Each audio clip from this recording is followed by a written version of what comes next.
नमस्कार बच्चों, अपना लेसन चल रहा है डेप्रिसिएशन या मूल्यह्रास। उस मैंने आपको कल डेप्रिसिएशन की दो विधियां बताई थी, एक तो स्थायी किस्त विधि और एक क्रमागत ह्रास विधि। स्थायी किस्त विधि में भी दो विधियां थी, उसके अंदर जब ह्रास की दर न दे रखी हो और जब ह्रास की दर दे रखी हो। तो अपने आज इसका एग्जाम्पल करेंगे नंबर 1 पे, जब मूल्यह्रास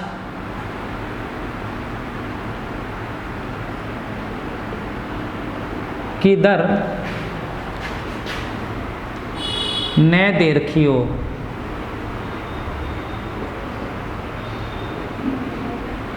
जब मूल्यह्रास की दर न दे रखी हो तो इसमें क्वेश्चन इस तरह से आएगा, मान लो मशीन का आपको क्रय मूल्य दिया है,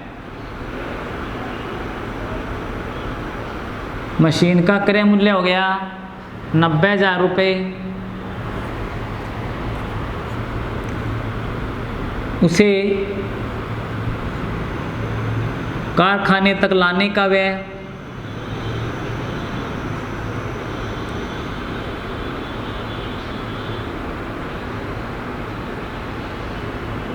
व्यय 10,000 रुपये।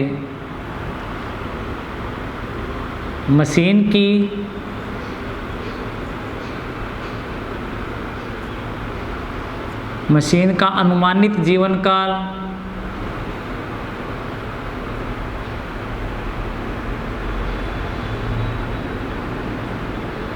10 वर्ष। मशीन का अनुमानित जीवन काल 10 वर्ष। 10 वर्षों के बाद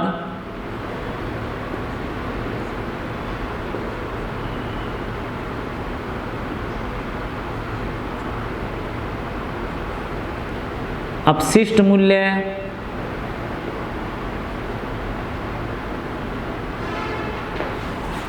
10,000 और क्रय की तिथि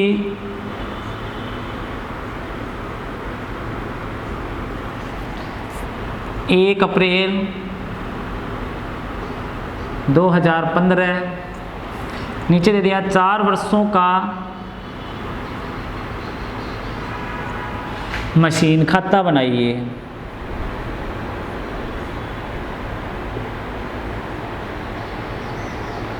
आपको 4 वर्षों के लिए क्या करना है, मशीनरी खाता बनाना है।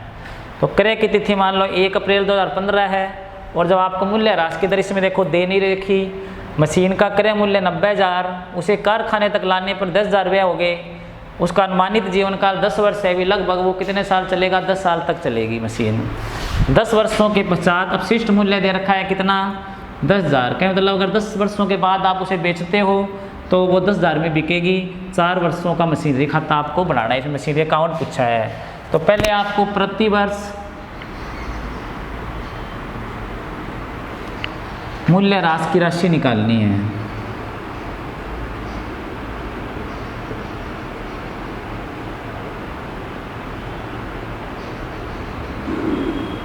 तो प्रति वर्ष जब मूल्यह्रास की राशि निकालोगे तो कैसे निकलेगी, पहले तो ले लो मशीन का क्रय मूल्य 90,000 प्लस में उसमें 10,000 और जोड़ दो जो गोदाम तक लाने के व्यय है, माइनस उसमें से क्या करते हैं, अवशिष्ट मूल्य को कल बताया था घटा देते हैं, जो कितना है 10,000 रुपये है, अवशिष्ट मूल्य को घटा दो और उसमें भाग देना होता है अनुमानित जीवन काल का। तो अनुमानित जीवन काल है वो कितना है, 10 वर्ष है। तो 10 का भाग दे दो, ऐसा करके 90, 1 लाख में 10,000, 90,000, 90 में 10 का भाग दिया, 9,000 आ गया, 9,000 प्रति वर्ष।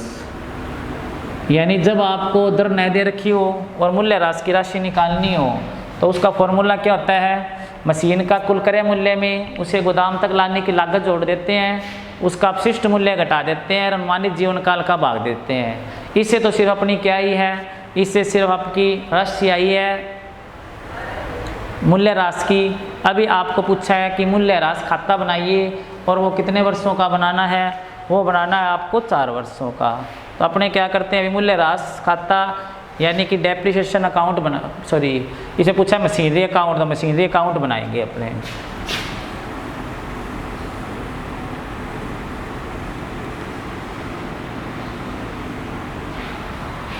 और 4 सालों का पूछा है, तो कैसे बनाओगे देखो।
तो सबसे पहले इस मशीन को हमने ख़रीदा 1 अप्रैल 2015 को।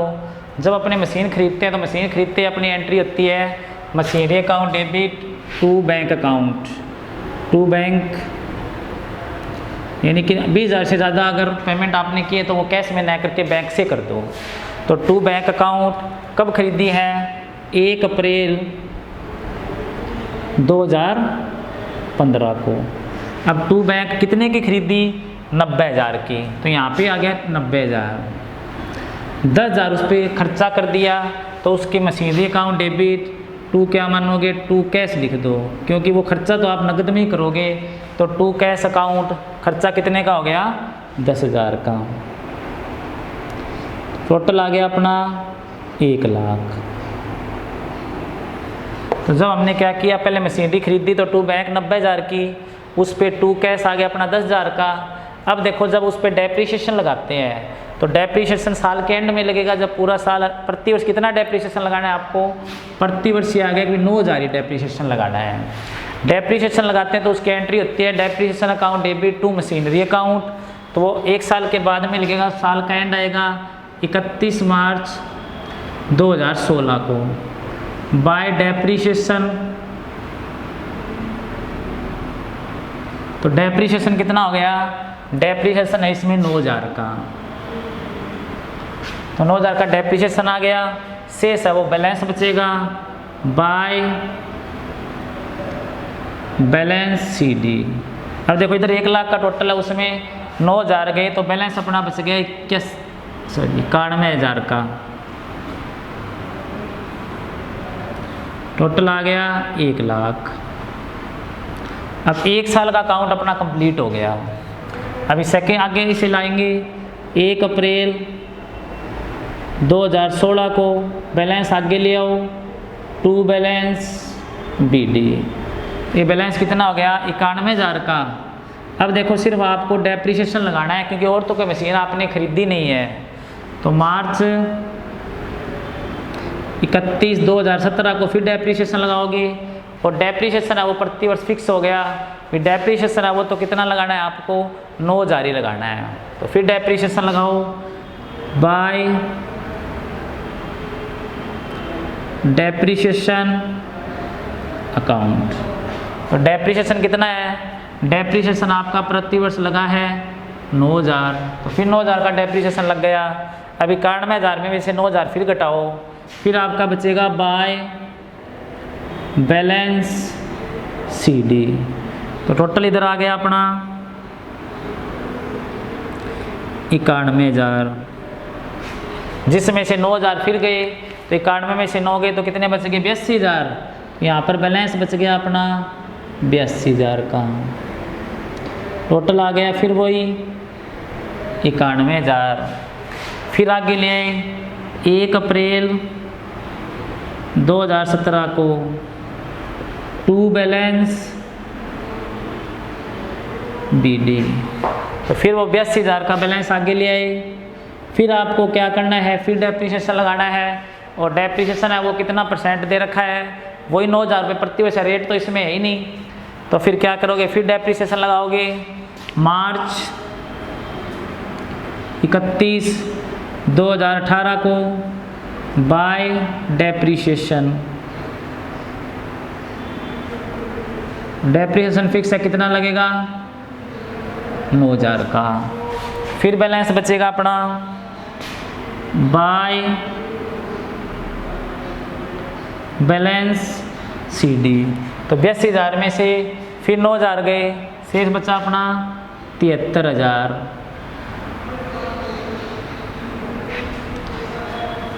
टोटल आ गया 82,000।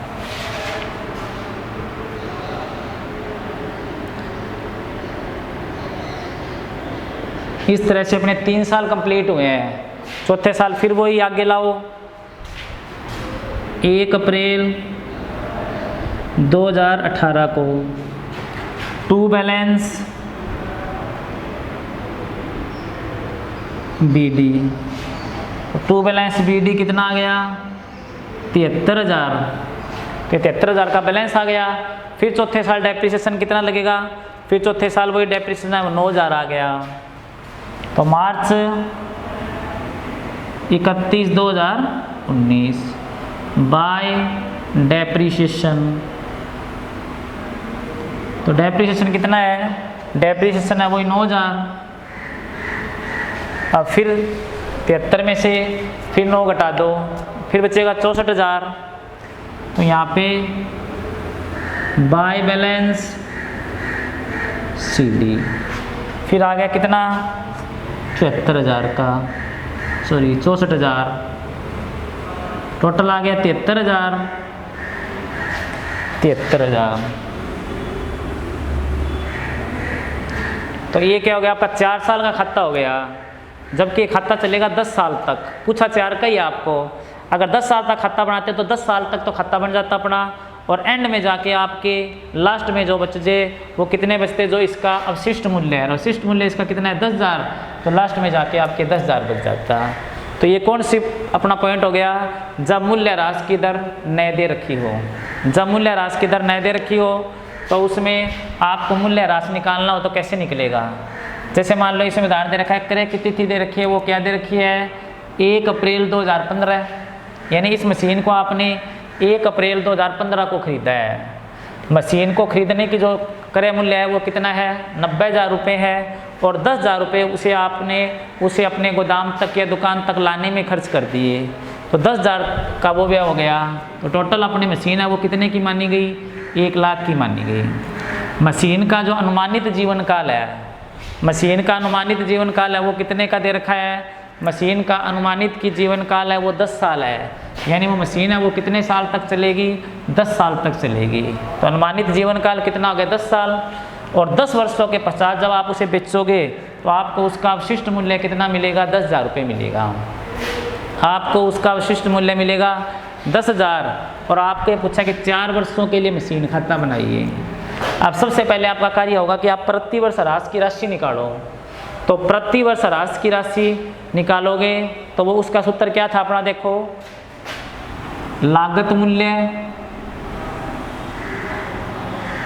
माइनस में अपशिष्ट मूल्य बटे में अनुमानित जीवन काल वर्षों में। तो लागत मूल्य कितना है, लागत मूल्य होता है क्रय मूल्य प्लस में उसे लाने तक के खर्चे।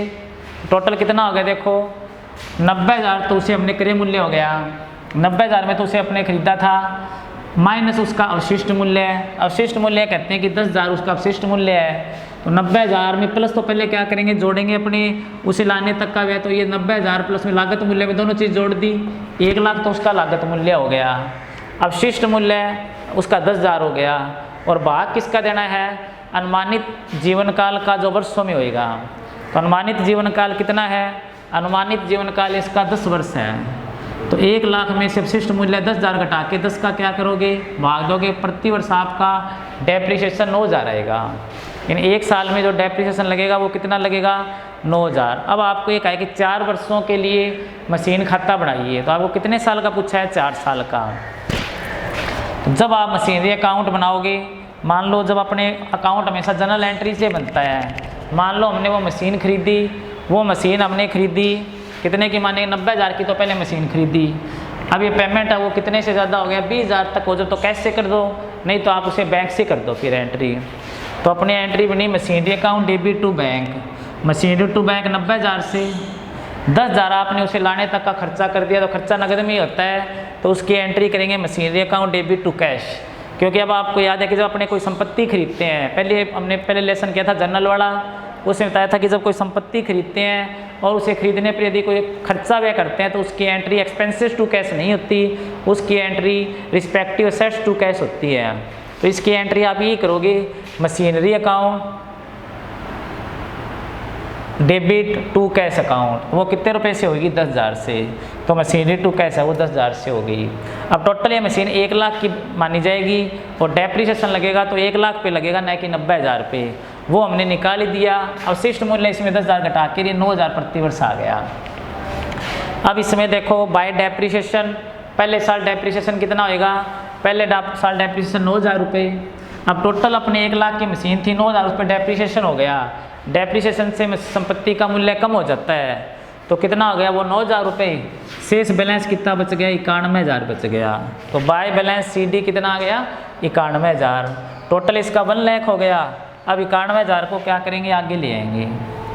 अब 91,000 को आगे लाए तो 1 अप्रैल 2016 को टू बैलेंस BD 91,000। तो डेप्रिसिएशन तो प्रत्येक साल कितना लगना है?